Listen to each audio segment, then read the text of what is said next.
So, back from a little swamp detour, huh? Hope the heads didn't give you too much trouble. At least your head looks attached to its shoulders and your friend's is, well, burning. So do not despair. Should you once again lose your way along the midnight walk, you're probably meant to.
We Malgrims have a special relationship with fire. We do not cook over it. We do not shed tales around it. We care not for its warmth. Ours is a different connection entirely. Fire is our window to truth and into the world beyond clay, to which we must return. We are noble beings, bringers of bugs, slime, and mushrooms to help decompose the old.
dreadful was the day when the sun vanished.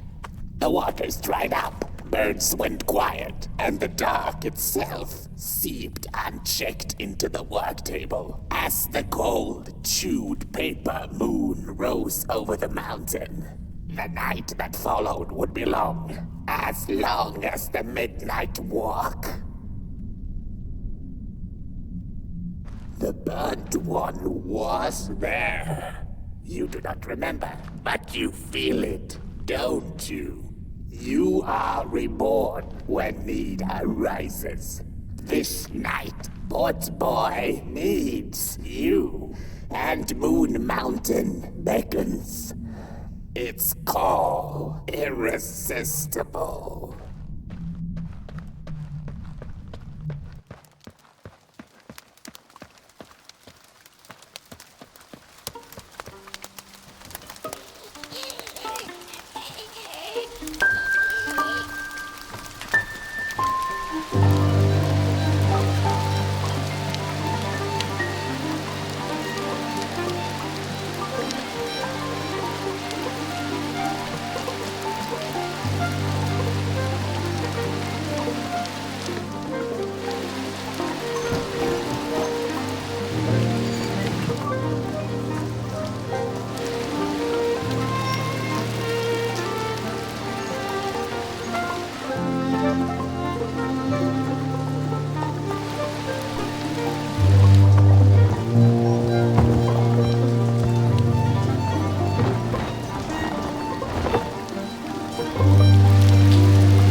And so she woke with a yawn, so big it could have devoured the sun. She had slept for just about a decade. A decent nap by Merkel's standards. She smacked her dry lips, looking forward to what the new dawn had to offer as she left her lair and went out into the cool night. "Wait a minute," she exclaimed. "Night?"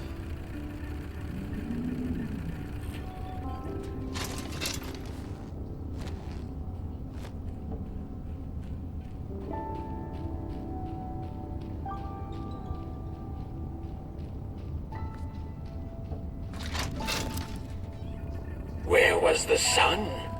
Where its warm rays should have been there was only the vast night sky, not a star on its face. Well, the Merkel mumbled softly to herself, winter was late, so now the sun must be late too. Proud over her sound logic, she went back to her lair to take a complimentary nap.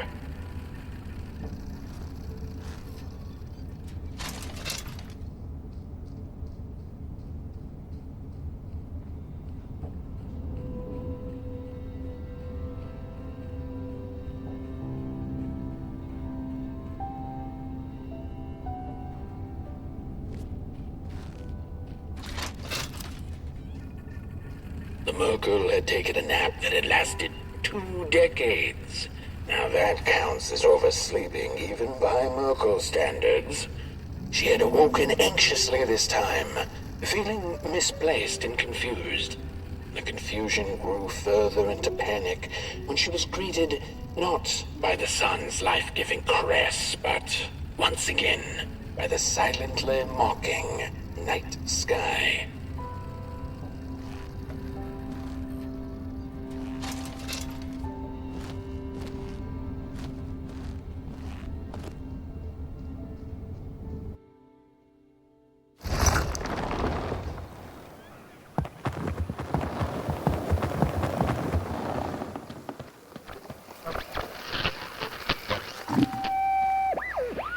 I had a flame once.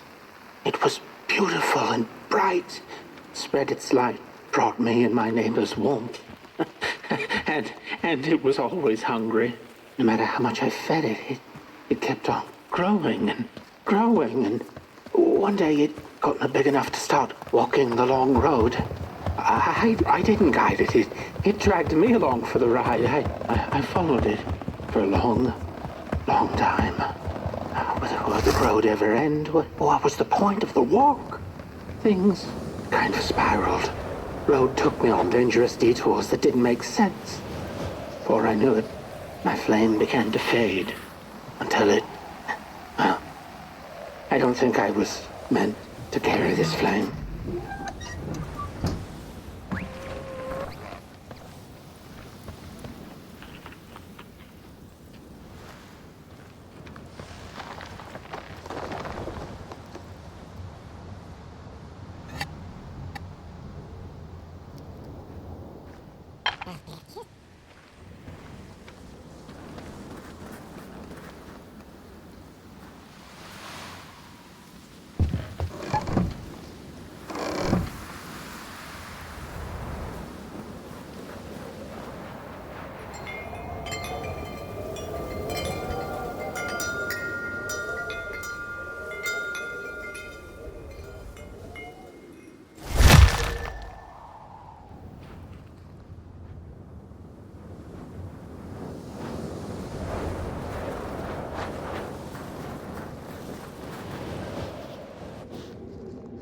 There once was a freezing cat who was looking for shelter when she came across a dark cave.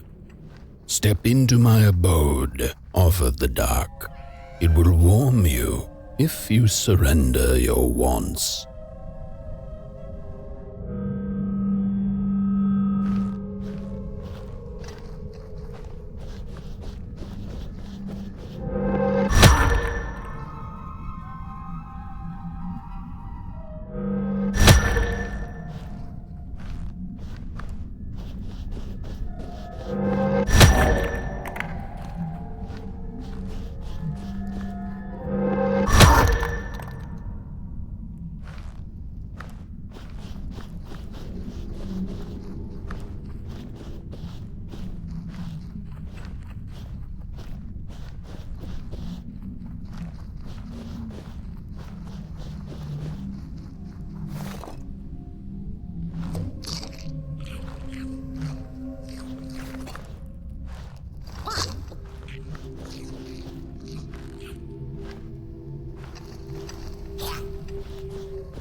The story goes of a nameless maker who pulled creative spark from the dark itself without giving it fire. With his dark source, he managed to create swaths of land in no time. The dark itself waited for a gift of fire, but the maker just kept on taking. Too busy building his crooked fences and watchtowers, kept his fire locked away in his chest. One day, he decided to create the first people to inhabit and appreciate his creation. It was then that the dark corrupted the maker's clay, guided his greedy hands into creating not people, but the first of the fire-eating crawlers. And they crawled into this world absolutely stuck.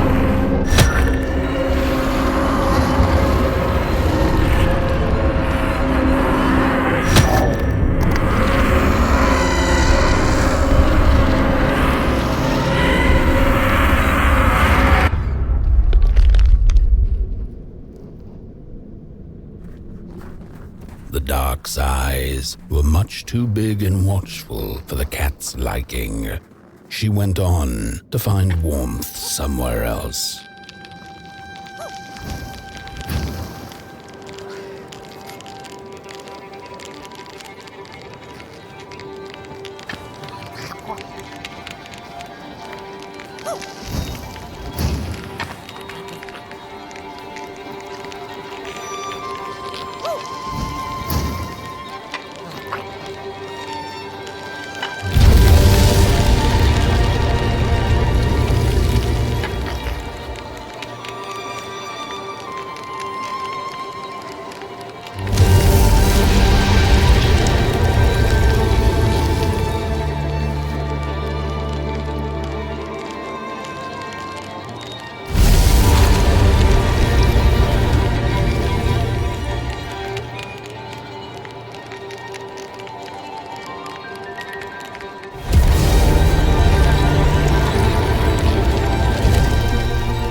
The cat saw it. Rooftops piercing the sky. Approaching the town, she was greeted by a crone. "Come, kitty, kitty, you must be tired. Sit in my lap. Share your soft fur, and I shall warm you for a spell."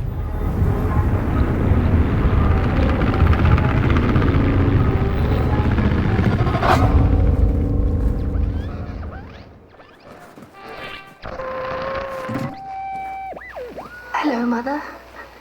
The well said to give it a match, so you and I could talk again. I hope this works, because that was my last one, and well, it's cold now. But it doesn't matter. We can finally talk after everything. So, how are you? Do they have fire where you are? Not the hellish kind, I hope. Is Father there too? I think you should talk to him again. I know it doesn't seem like it, but I know he loves you still. I love you. Still. I can't feel my hands. I can't feel anything.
Welcome to Cool Haven, newcomer.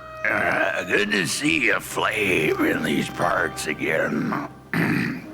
I'll be your guide tonight. This furnace here used to run on coal and fire, don't you know? But a thief stole all our matches, wasted them in greed, you see. Now the ghost has come to smite the wicked and punish the thief who killed us. Well, I guess that's it. That's a tour on the house. There's a bone right there in the snow.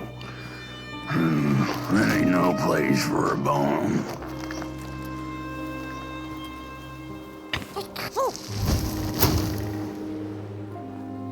Your flame could bring back warmth to our graves. May the worms in our bellies dance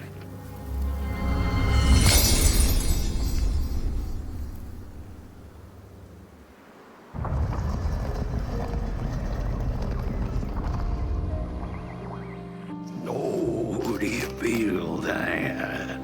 Something's changing. That furnace was the soul of the city. We used to worship it, us coal miners did. Fed it trees and fire like it was a hungry, angry god. This broken body's going nowhere. But yours is. Walk the streets. Listen. Just don't believe everything the half-dead say.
The cat didn't like the crone's crude bettings. Her hands tugged at her fur.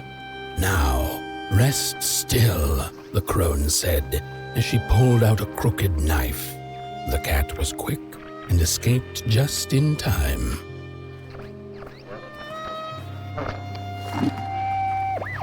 How could this happen? Whoever did this? Oh, the flame warms the righteous, but the wicked who love destruction, the flame burns with a passion.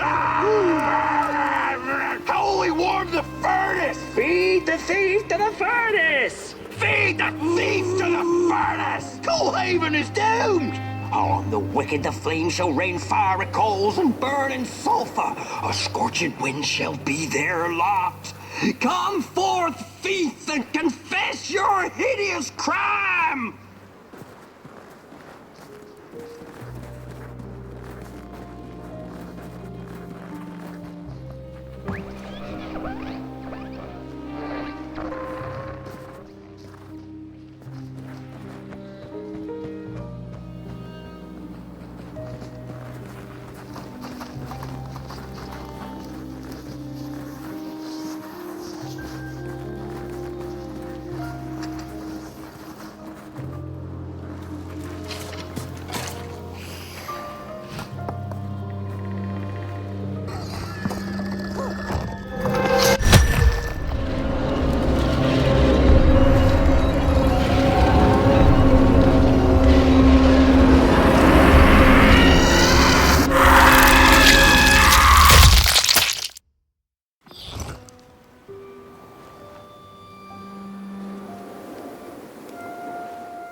Listen.